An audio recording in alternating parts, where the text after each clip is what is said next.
All right, hey everybody, thanks for tuning in. I appreciate you being here. Make sure you give this video a thumbs up. And of course, subscribe if you're brand new. Today we're taking a look at pretty much the thing that killed Screw Attack, Death Battle. We talked about this before. I actually did an entire video about the history of Death Battle and kind of how the series got its start. It is still going on strong today. I have not watched it in a long time, but I can definitely talk about the very first episode, which we're going to watch today and kind of react to, because I think it's fun to look back on these things. This is from 2010. Now, you're going to notice a few things in this as I just pulled up the video over here, but it's really pretty interesting. The intro here is for a company called Revision 3. Revision 3 was a company that actually allowed Death Battle to kind of get its start because and I talk once again, I encourage you to go watch the video. You can watch it up here, or I'll put a link down in the description about the true story of Death Battle, how it got its start. But the long and short of it was, Ben came in with a concept one day. He's like, hey, I got this idea for a show. It's called Who Would Win? I said, cool, make it. And he went out and he made it. And after we started talking about it, we had to come up with a name for it. I suggested Death Battle because it's exactly what the show is. Turned out to fit. It was a perfect name for the show. It's been wildly successful since then. But you'll obviously be able to tell how much the show has progressed. Now, to Ben's credit, he has been the showrunner, the guy who took this show and really elevated it. And I guess I don't know if he's still doing that. I'm pretty sure he is. But you're going to notice some really interesting things about Wiz and Boomstick at the time. Essentially, that they're the exact same character at this point. Wiz was this nerdy scientist character, and the idea was you wanted a kind of a yin and yang aspect of things where Wiz is the fun character. Boomstick is exactly what he sounds like, this run and gun hillbilly. But I will say this, I am not a huge fan of them animating Wiz and Boomstick. I think it's way more fun when people have their own imagination behind it. I think they did that for some sort of branding opportunity or maybe selling merchandise or something around the characters. I don't know if that's worked or not, but I like the idea of people being able to imagine what they think Wiz and Boomstick would look like. I don't think they've been in any video games outside. I think Boomstick may have appeared in the Angry Video Game Nerd game, the one we did back at Screw Attack, but I don't quite remember. But anyways, let's take a look at this thing. This is Samus versus Boba Fett, or Boba Fett versus Samus, all frame by frame animated by Ben at the time. He figured it all out, made it work. I said, do it. He did it. And he created himself a little monster, which is great. So let's check it out. Boba Fett versus Samus from 2010. Wow. Revision 3 no longer exists, by the way. Thank you, Internet. By the way, people want to talk about the music for Death Battle. This was just a nondescript, generic, non-copyright infringing music bed, which you can find. I guarantee you can find it online. We just got it out of a music bed, and it just fit really well. Really great. And the animations here, if I recall correctly, that was part of our deal with Revision 3. They helped create those original animations, which I don't think they use them anymore. But man, what a badass animation that is. That looks really cool, doesn't it? Geez, that's great. Swinging chains. The Bounty Hunter, galactic pirates of living beings. They blow shit up for cash. Listen, they both sound so angry. Here it is. I'm angry. A prime example is Boba Fett, the most feared bounty hunter in the galaxy. Once again, transitions built in. Big thanks to Revision 3. That's all I got to say. Rest in peace. But don't forget Samus Aran. She's so badass, whole planets explode when she's done with them. Boom! I'm Wizard. And I'm Boomstick. And it's our job to analyze the weapons, armor, and skills of these two beastly killers and answer the most important question of all. Which of these two warriors would win a death battle? Listen to how ridiculous Wiz sounds in this. A death battle. I'm so edgy. Here we are. Man, things have changed. But it's funny because things have changed a lot on this show. The characters have developed, but it's the exact same show as it was, 12, 13 years ago, which is amazing. And that people have, it's one of the shows if you look at the analytics, you look at the social blades of the Rooster Teeth branded channels, this is one of the only channels that I think it's the only channel that has maintained its popularity. And this was the Death Battle channel was the Screw Attack channel. They rebranded it a few years ago. Whatever, it is what it is. But this is one of the only shows. You look at Achievement Hunter, you look at Rooster Teeth, they've all nosedived. And this is one of the only channels that's been success for over a decade. I mean, that's crazy. This is like the Simpsons of animated shows on the internet. It's crazy. The longevity of this is sad.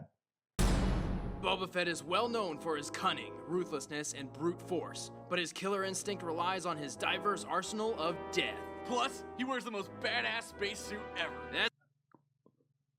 We should add a badass counter. See how many times Boomstick or Wiz says badass. I think by my count, that's at least 2, maybe 3 in the first 48 seconds. It's no ordinary spacesuit, Boomstick. That's Fett's Mandalorian armor, forged of nearly indestructible duraplast containing a microenergy field for dispersing impacts. This guy can have a freaking bomb blow up in his face and still walk away.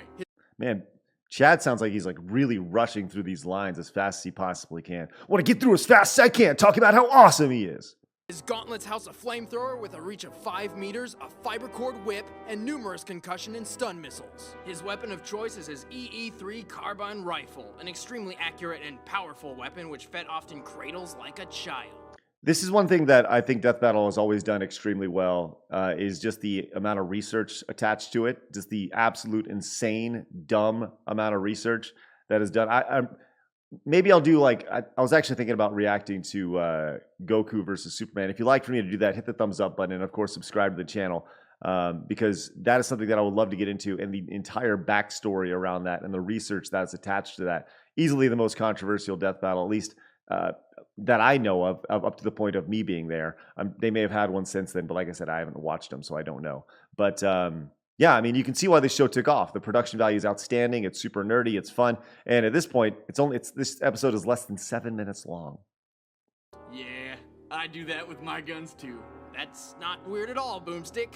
Fill us in on Fett's heavy weaponry. Well, everybody and their grandmother knows that Fett can zoom around on his badass jetpack, but that jetpack also has a single anti-vehicle homing rocket. And believe me, you don't want to see this thing headed your way. That's right, Boomstick. In short, Fett is a human Swiss Army knife. He's killed hundreds of criminals, politicians, and Jedi. He's even held his own against Darth Vader. Is that canon? What is it? I don't know. I'm not a Star Wars guy. Are these things canon? At least were they in 2010? Didn't they like get rid of all the books in Star Wars and all the all the books that they weren't officially canon anymore? I don't know. I haven't followed. I know some people are like really upset about that stuff, but okay. Twice. Holy shit, that is hardcore. He became leader of the Mandalorian mercenaries after the Galactic Civil War and battled Mace Windu to a draw when he was 12 years old. Sam Jackson's got nothing on him. But with all his awesomeness, every so often Fett will totally blow it. He's fallen into the Sarlacc 3 times. What's interesting is Boomstick is being used to kind of as the punchline for all these jokes. Wiz sets it up, Boomstick kind of knocks it down or says, "Oh, that's awesome," or something along those lines. And it's interesting to kind of hear the dynamic. It goes. They certainly have, like I said, fleshed out the characters quite a bit. But it's interesting to kind of see. This is such a great case study for when you first see a show, how much it can change over the course of the years. The characters, the production, everything about it. Pretty amazing. 3, and the Sarlacc's not exactly running around looking for snacks. 3 times? How do you even do that once? It's a giant hole in the ground with teeth, and he's got a jetpack. Still, even with his ridiculous flaws, Boba Fett is a whole new meaning of deadly. No disintegration. As you wish. Samus. So the entire thing so far, I know I've talked over quite a bit of this, but this has taken about, I don't know, 1 minute to do Boba Fett, maybe 90 seconds. And I think that was one of the original things was let's get through the data quick and get to the action, because that's what people want to see. And you'll see, actually, if you look, that's exactly what happens in these episodes down on the bottom. You can actually see where people watch and where people don't watch. And obviously they watch they skip straight to the end. Saren was infused with bird-like Chozo DNA at a young age. And then they complain about when something happens that they don't like. Increasing her strength, speed, and athletic ability far beyond Great those tune, of a by the normal way. human being. How do they do that? I want me some bird DNA. She wears the power suit, typically in Variant form, shielding her entire body without restricting any movement or flexibility. Too bad it makes it look like a dude. Her primary weapon, the arm cannon, has acquired numerous awesome... That's extremely upsetting to me. What a horrible line. Some upgrades over the years, though the basic power beam is a pea shooter with a pathetic range. But when it's fully charged, it'll blow your face off. Bam! Shoot to whoop! The arm cannon What the hell is shoot can to also whoop? use an ice beam, a grapple beam, and a plethora of seeking and super missiles. Samus controls the skies with a powerful and speedy screw attack, and if there's trouble in the battlefield, she can curl into Do you see the little reference there? morph ball. Samus controls the skies with a powerful and speedy Namesake for an awesome website. There you go. Just little Easter egg. screw attack, and if there's trouble in the battlefield, she can curl into morph ball mode and slip away unnoticed. What the?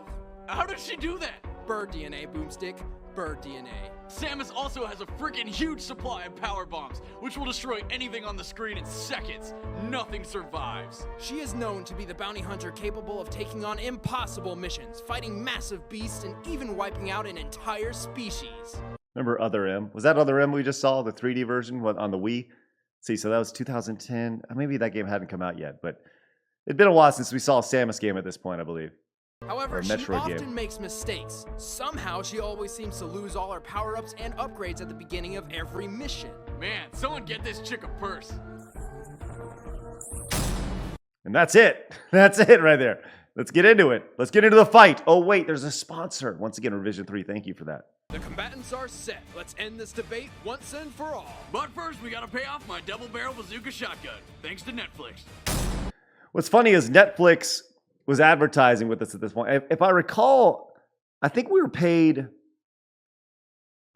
in my mind, I want to say like $3,000 for this, which sounds like a lot of money, but the amount of money put into the production of these things, if you just think about an episode of Netflix from a strictly with nowadays with animators, with research, the production aspect of things, writing scripts, voiceovers, by the time it's all said and done, I'm not kidding when I say this, a cost of an episode is probably between $15,000 and $20,000. I mean, it cost a lot of money to produce an episode of Death Battle or something that is this highly produced. Now, at the time, it did not, and we would have taken money any way we could have got it. So I want to say it was like $3,000, but just the idea of like looking back and seeing Netflix like this is pretty amazing. Netflix delivers movies directly to your home, saving you time and money. Oh yeah, Netflix. well, it's time for a death battle. Netflix.com/death battle. See if you can go get the code.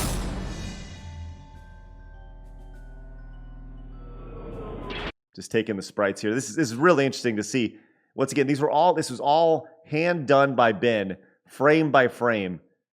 And I remember how proud he was after this was done. And rightfully so. What a cool concept.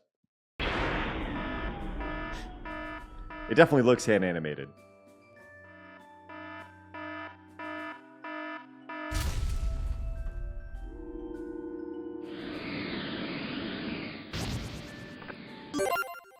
Fight. Okay, so the health bars is something that was removed, I think, after the second episode. This was very early on. It was like, oh, we'll have these health bars on the screen. And I remember they were removed pretty quickly. And it was the right decision to do that because by removing the health bars, it also added suspense to the fights because the health bars early on just kind of told you who was winning, who was losing. And, you could be like, well, his shot should have done more damage because, and it, took out all that stuff. So, it was a good decision.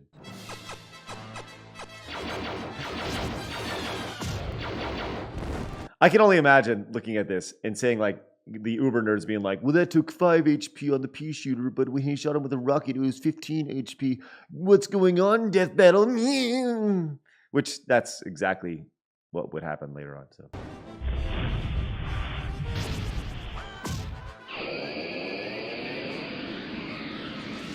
Change of perspective here. Very nice. You can see Ben's cinematic style.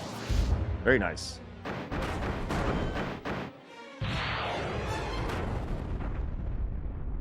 Like, to put this is very advanced for the time. Super advanced.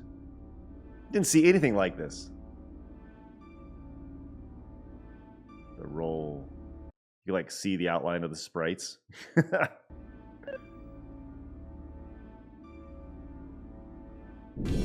Great change in the music. Good stuff. Oh, the dodge.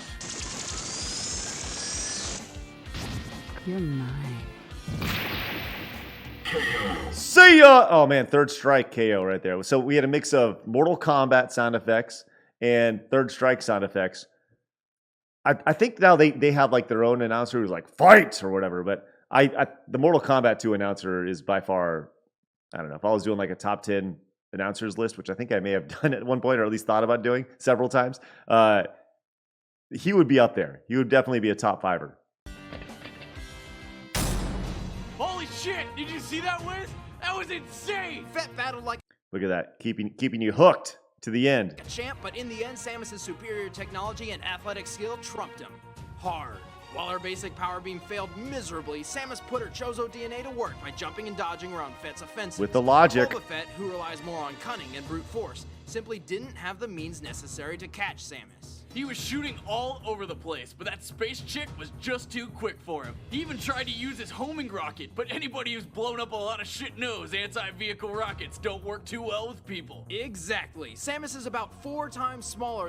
This is the beauty of Death Battle. This is exactly the beauty of Death Battle. Going into why it happened, justifying it at the end, justifying the results, and getting super nerdy of it. Super nerdy. Than the average vehicle, so there was only about a 1 in 4 chance for a direct hit from Fett's rocket. Not to mention she kept moving, preventing Fett from getting a solid lock on her. After that screw-up, Samus managed to sneak around Fett and left a little surprise at his feet. Fett's micro-energy field managed to minimize the damage he took from the power bomb, but by that point it was all over.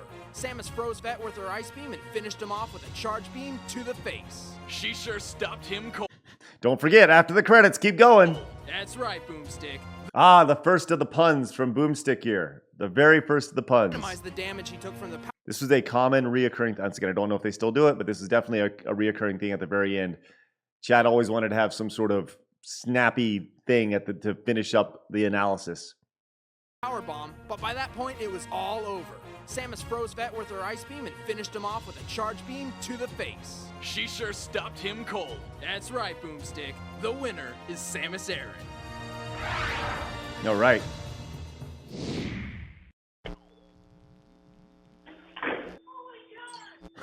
Nice. Everyone go to Revision 3 right now. I think it goes to Discovery. Next time on Death Battle. Yeah! Your soul is mine.